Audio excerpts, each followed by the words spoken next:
Ditmara, compañeros de Jóvenes en TV, estamos muy contentos porque esta semana nuestras travesías por el mundo de las matemáticas van a salir de aquí, del Museo Nacional de Antropología. Así es, Ernesto. Estar aquí es un viaje al pasado y una invitación a entender nuestro presente como mexicanos y como ciudadanos del mundo. Por eso, antes de empezar el programa, queremos ofrecerles a manera de bienvenida un recorrido por algunas frases y versos que adornan las galerías y los muros del museo. Toda luna, todo año, todo día, todo viento camina y pasa también.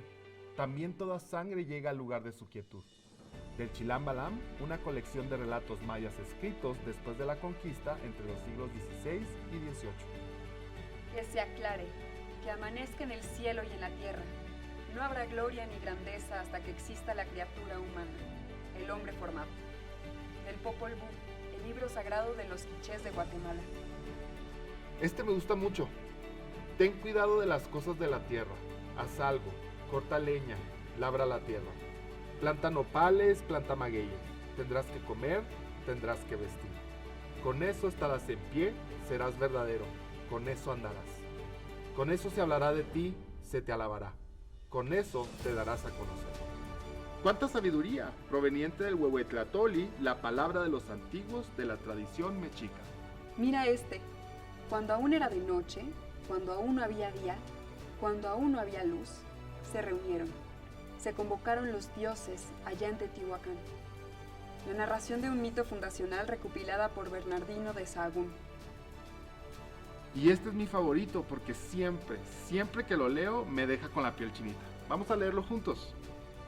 En tanto permanezca el mundo, no acabará la fama y la gloria de México Tenochtitlan. Bienvenidos a Pensamiento Matemático. Esto es Jóvenes en TV.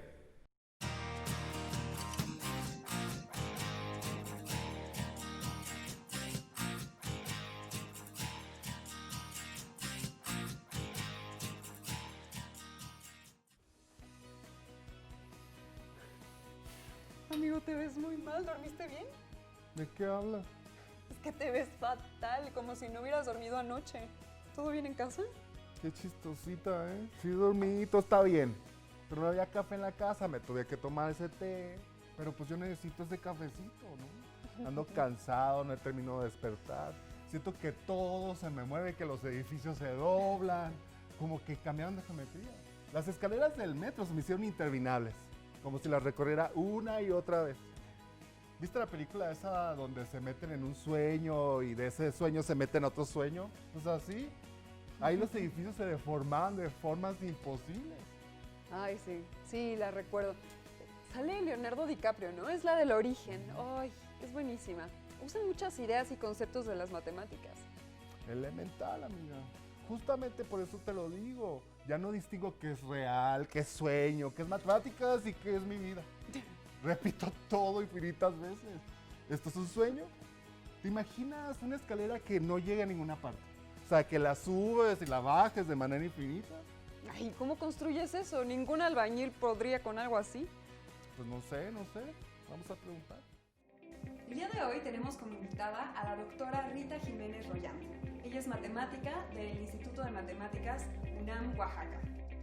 Hola, buenas tardes. Muchas gracias por tenerme por acá. Gracias por aceptar la entrevista. ¿Podrías platicarnos cuál es tu especialidad en matemáticas? Yo trabajo en un área de matemáticas puras que se llama topología algebraica, principalmente. La topología es una rama de las matemáticas que estudia objetos hasta por deformaciones. Es decir, no te interesa, te interesa estudiar las propiedades del objeto que se preservan si lo estiras, si lo encoges, si lo aplastas.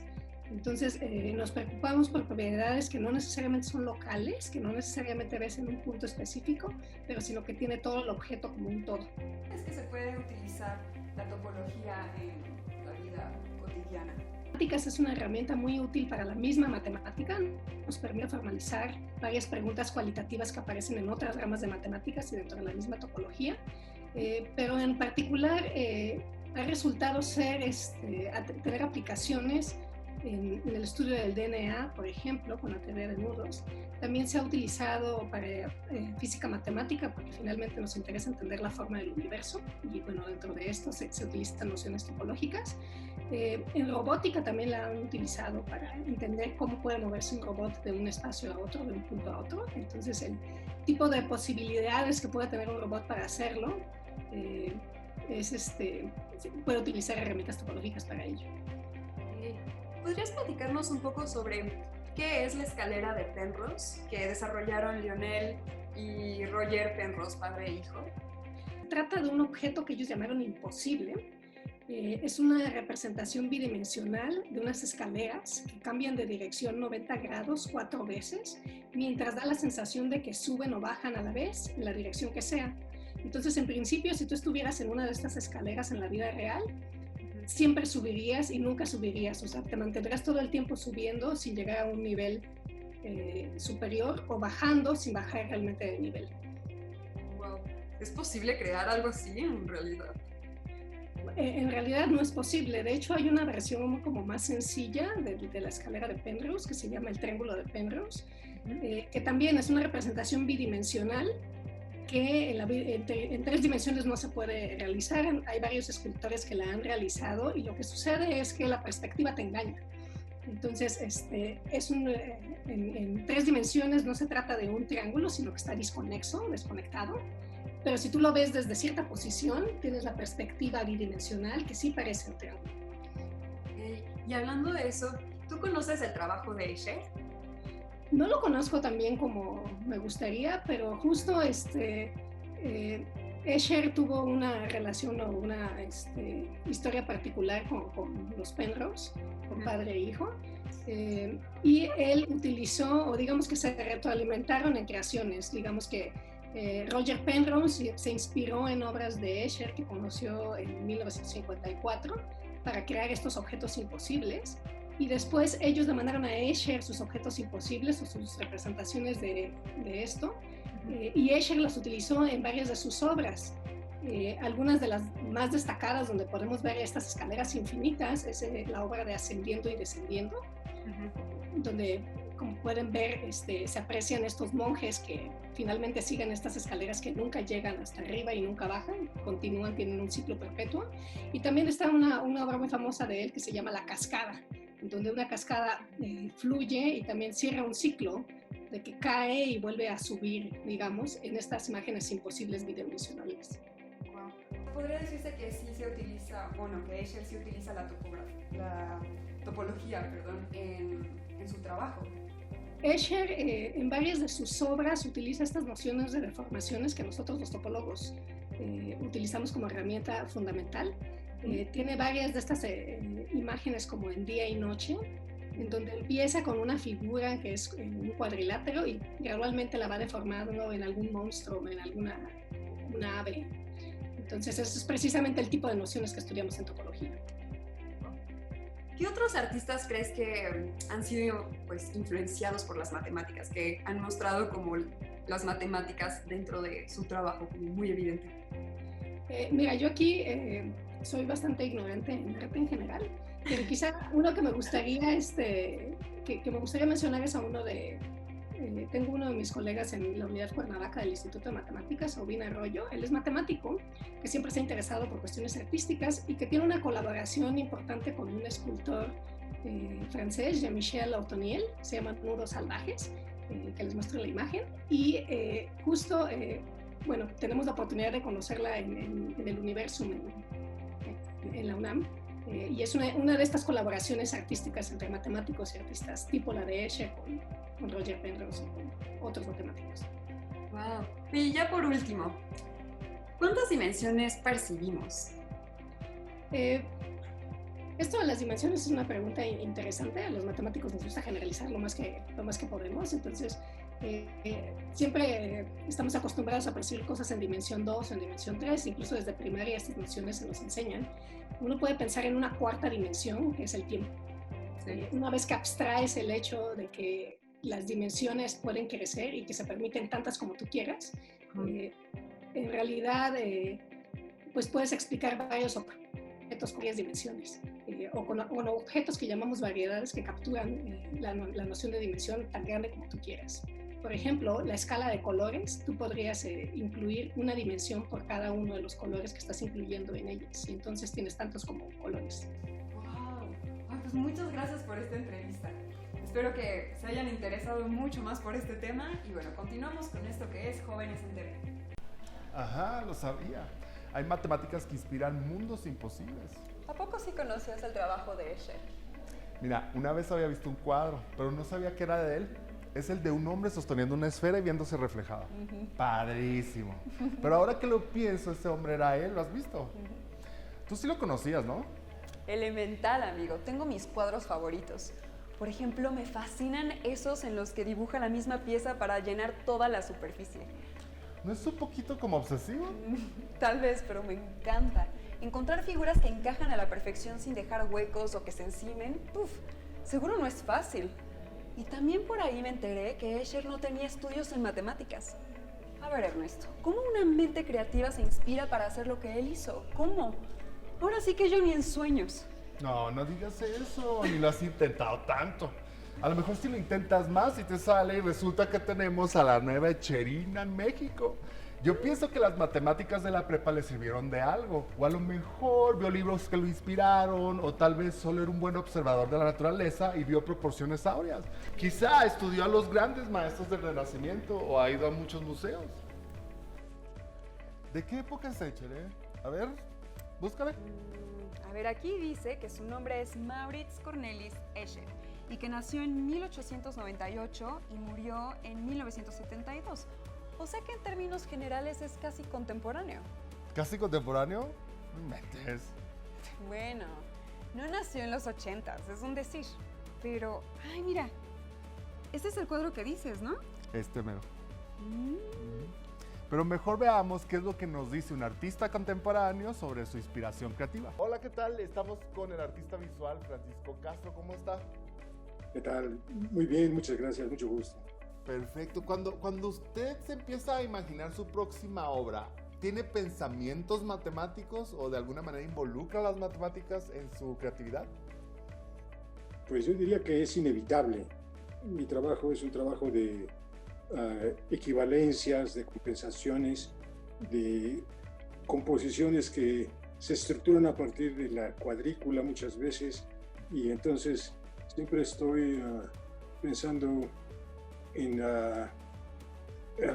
manejo dentro de un espacio en donde, pues, que si hay 5 espacios de este lado, debe haber otros 5 del otro, y cuántos van a ir más, digamos, formalmente coloreados y cuántos van a ir para allá. Entonces siempre estoy haciendo cálculos. El cálculo para mí es un elemento fundamental de mi trabajo. En ese sentido, creo que pues sí tiene que ver con las matemáticas, ¿no? Francisco, nos platicabas que por ahí tuviste una obra en la portada del libro de texto de matemáticas de la SEP, donde obviamente involucras tu arte abstracto, pero también las matemáticas. ¿Nos podrías platicar un poquito acerca de esto? Con mucho gusto. Sí, lo que más bien fue una invitación a que se haya hecho a varios artistas para hacer las portadas de diferentes materias, y a la persona que me invitó, pues se le ocurrió que me quedaría bien a mí el tema de las matemáticas.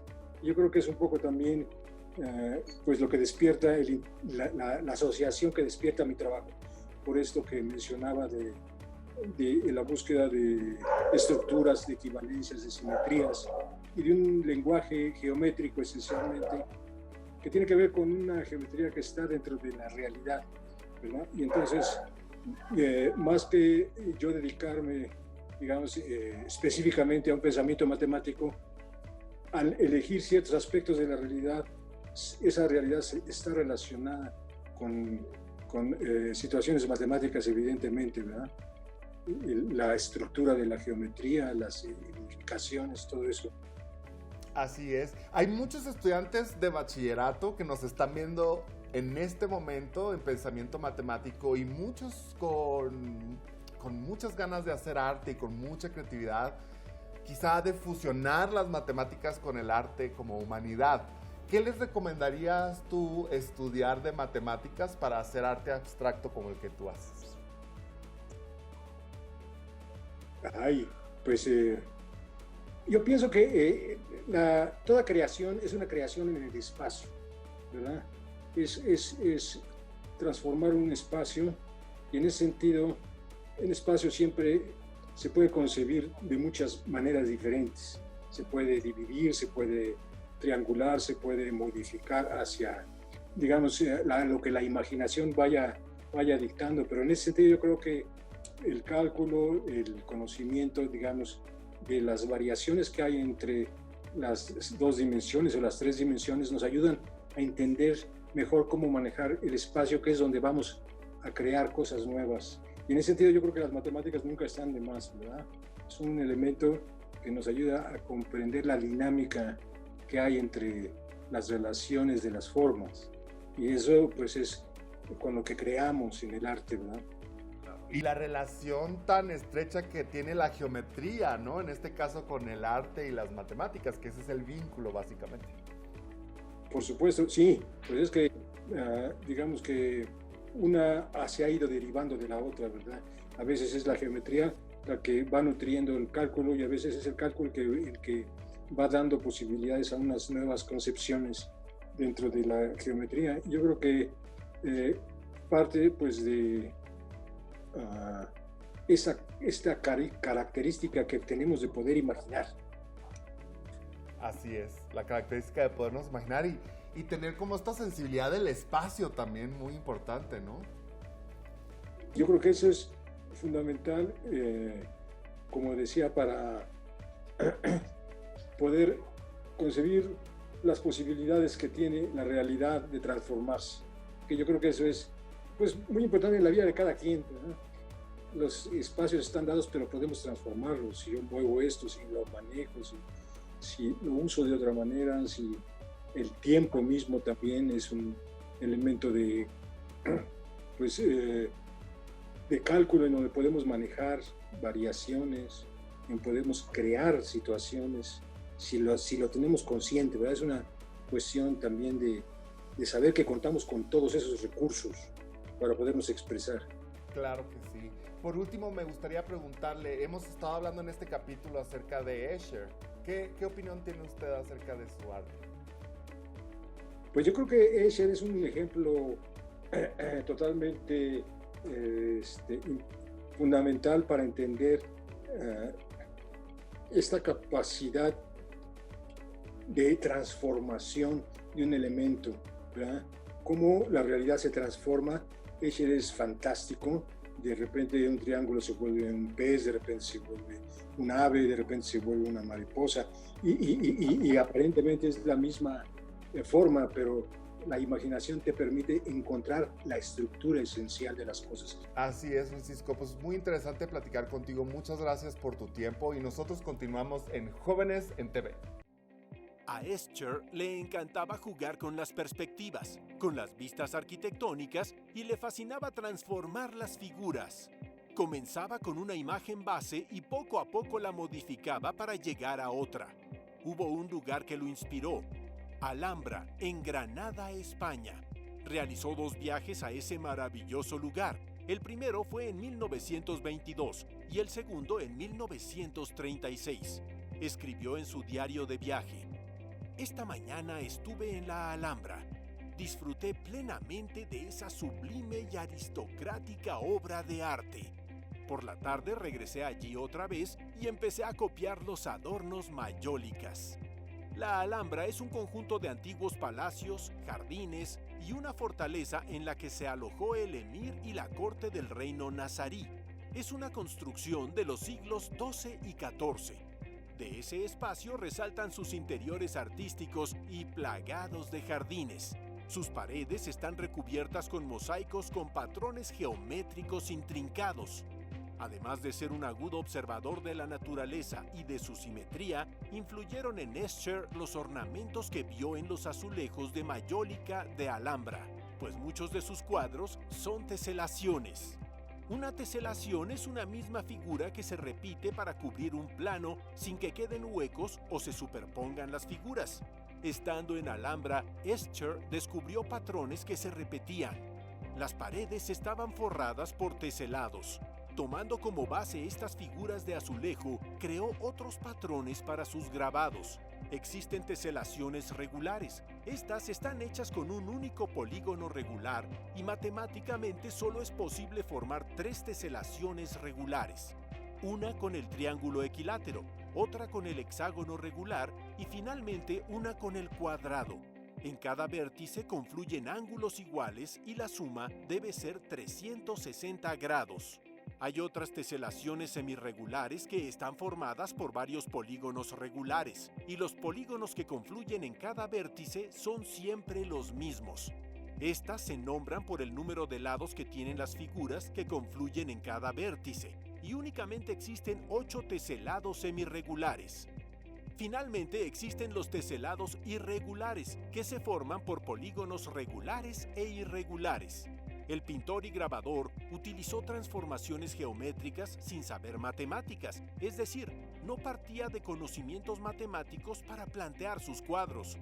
Para hacer teselaciones, Escher hacía algunas transformaciones geométricas que no cambian la distancia existente entre puntos o ángulos. A esta transformación matemática se le llama isometría. Algunas de ellas son traslación, rotación, reflexión y paso. ¿Podrías hacer tus propias teselaciones usando estos conceptos matemáticos? Hola, estoy con el maestro en ciencias Alberto Bernal Díaz del Instituto de Materiales de la Universidad Nacional Autónoma de México. Alberto, ¿cómo estás? Hola, buenas tardes, muy bien. Buenas tardes. Fíjate que pues existen 2 tipos de microscopio, ¿no? Los de transmisión y los de barrido. ¿Cuáles nos podrías contar qué son sus diferencias?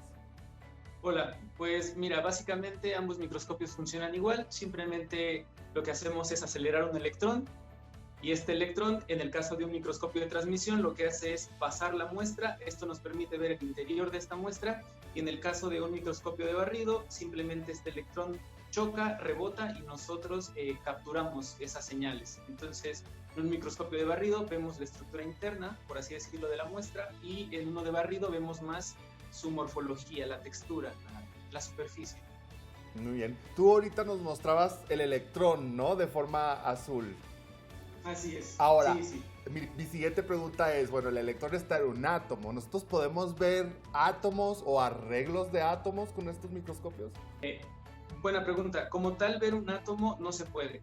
En el sentido de ver los detalles, debido a que nosotros necesitamos mandar una señal que interactúe con el objeto y sea más o menos del mismo tamaño. Por eso es que no usamos la luz tradicional, más bien para ver objetos tan pequeños. Más bien usamos un electrón para que pueda interactuar con cosas muy pequeñas. Estrictamente lo que vemos con estos microscopios sería la estructura de cómo están formados estos átomos. Por ejemplo, en vez de ver un átomo, veríamos como su estructura más o menos. O sea, veríamos una serie de puntitos aproximadamente. Ese sería a lo que se dedicaría, por ejemplo, la cristalografía, a ver este orden que existe en los átomos. Y justo hacia allá iba mi siguiente pregunta. Te iba a preguntar, bueno, y eso es lo que estudia la cristalografía, ¿no? Sí, es lo que busca es encontrar ciertos patrones geométricos que se repiten en estas muestras, porque de alguna forma, si nosotros estudiamos la estructura de estos materiales y lo comparamos con su funcionamiento, por ejemplo, en experimentos, nosotros al relacionar la estructura con su comportamiento, pues podríamos tener información para poder diseñar, mejorar y construir mejores materiales que tengan rendimientos óptimos. Súper bien. ¿Y hay alguna forma de hacer pruebas o cómo es que nosotros podemos arreglar cristalográficos? ¿Cómo podemos observar los arreglos cristalográficos? Pues con ayuda de estos 2 microscopios, básicamente lo que tenemos que hacer es tener nuestra muestra que vamos a analizar y esa muestra hacerla lo más delgadita posible para que estos electrones interactúen, pues básicamente con lo básico, con lo mínimo de esta estructura. Una vez que tenemos esta muestra que es lo más delgadita posible, por lo regular se recubre con algún metal pesado, como por ejemplo el oro, simplemente para que la interacción sea un poco más fuerte y entonces digamos que se intensifique esta señal, estos puntitos se vean todavía más definidos, como mejorar la resolución. Súper. Me imagino que esto debe de tener muchas repercusiones en la humanidad, ¿no? O sea, ¿qué importancia tiene el estudio de la cristalografía en el mundo? Mucho la cristalografía se usa prácticamente a diario porque significa cómo está construido algo, cómo es este empaquetamiento, por así decirlo, que nosotros podemos ver incluso en el tianguis. Las personas que acomodan naranja lo hacen en un acomodo que le permite utilizar el mínimo espacio, por ejemplo. Y pues bueno, es lo que te digo, ¿no? Nosotros estudiamos figuras geométricas, por ejemplo, porque, pues bueno, se busca este empaquetamiento que sea lo más pequeñito posible y que se pueda eficientizar todo. Lo vemos incluso en las construcciones, por ejemplo. Súper interesante. Tú que estudias, ¿no? Ingeniería de materiales y cristalografía, ¿qué matemáticas nos están escuchando chavos de preparatoria, de bachillerato que están estudiando matemáticas? ¿Qué matemáticas son las que utilizas para hacer tus investigaciones? Pues básicamente se usan matemáticas sencillas que se ven a nivel bachillerato, divisiones, raíces, geometría para buscar precisamente esta distancia entre los puntos, hasta funciones ya como logaritmos o por ejemplo integrales llamadas transformadas de Fourier que nos permiten ver arreglos periódicos en las muestras. Hemos estado hablando mucho de Escher. ¿Cómo podrías tú decir que se relacionan las imágenes de él con la cristalografía? Pues mira, por lo que yo conozco de Escher y de sus litografías, pues bueno, él se dedica a hacer patrones repetitivos que son infinitos, pero que además estos se rotan y se tuercen. Entonces depende mucho de la perspectiva en cómo veamos esta litografía, vamos a tener una imagen que nosotros vamos a crear. Además me parece que ese señor se basó mucho en simetría de cristales. Entonces, en la cristalografía es lo mismo, depende de la perspectiva de lo que nosotros vemos arreglos que son infinitos, que se pueden torcer, que se pueden modificar. Nada más como un ejemplo te puedo mencionar, nosotros en cuestión de perspectiva podemos ver un cubo, pero si yo lo roto, lo que tú verías, por ejemplo, sería un hexágono con un punto en medio.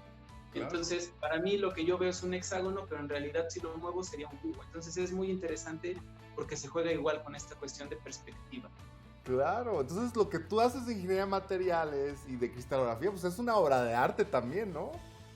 Pues sí, consiste en crear y poder también relacionar como esta parte de la realidad con la imaginación y sobre todo en cuestión de materiales, pues bueno, eso es lo que uno busca, ¿no? En esta parte experimental, poder crear algo, ¿no? ¿Crees que de alguna forma la creatividad o el arte impulsó un poco a lo que te dedicas en investigación científica actualmente? Pues por supuesto, o sea, como te digo, la parte experimental requiere muchísima creatividad y pues sí, yo creo que estoy inspirado sobre todo por un científico llamado Johannes Kepler que, como dato curioso, también hizo aportaciones a la cristalografía, por ejemplo, de los copos de nieve, ¿por qué tenían esta geometría? Para terminar, la última pregunta que tengo para ti es ¿cuántas dimensiones percibimos los seres humanos? Considero que si nos basamos en que lo que percibimos depende de nuestros sentidos, pues bueno, básicamente tenemos nuestras 3 dimensiones que son latitud, longitud y altitud, pero pues bueno, también si consideramos que percibimos el tiempo, pues bueno, tendríamos estrictamente 4 dimensiones. Algo que esté fuera de esas dimensiones ya sería muy complicado imaginarlo. Más bien solamente existen otras dimensiones, pero matemáticamente. Muchísimas gracias por tu tiempo, muchísimas gracias por todo lo que nos compartes, que es tan interesante, y nosotros continuamos en Jóvenes en TV. Pues ahora me encanta más Escher. Escher, my love. A mí hasta me inspiró para hacer un mural colectivo en mi colonia. Nomás hay que pensar en la tesela básica. Tendría que ser algo que nos represente como barrio. Yo creo que otro cafecito y voy a pensarle un poco. ¿Y ahora quién será el nuevo Escher? Obsesivo, ¿eh?